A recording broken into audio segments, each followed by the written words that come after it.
আজকে আপনাদের সাথে আমি স্ক্রিনশট দেওয়ার 3টি শর্টকাট পদ্ধতি শেয়ার করব। সেটি হলো কোনো প্রকার থার্ড পার্টি অ্যাপ ছাড়াই আপনি চাইলে আপনার কিবোর্ড থেকে এই 3টি স্ক্রিনশট গ্রহণ করতে পারবেন। আর সেটি কিভাবে করবেন, প্রথমে উইন্ডো শিফট প্লাস এস চাপ দিবেন।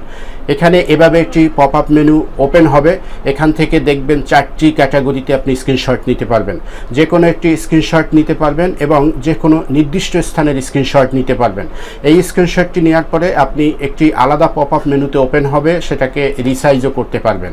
নাম্বার 2, আপনি উইন্ডো প্রিন্ট স্ক্রিন এই অপশনটি ক্লিক করবেন। ক্লিক করার পর একটি স্ক্রিনশট হয়ে যাবে। আপনি চাইলে সেটি উইন্ডো বারে যেয়ে এরপরে পিকচার অপশনের ভিতরে স্ক্রিনশটটি দেখতে পারবেন।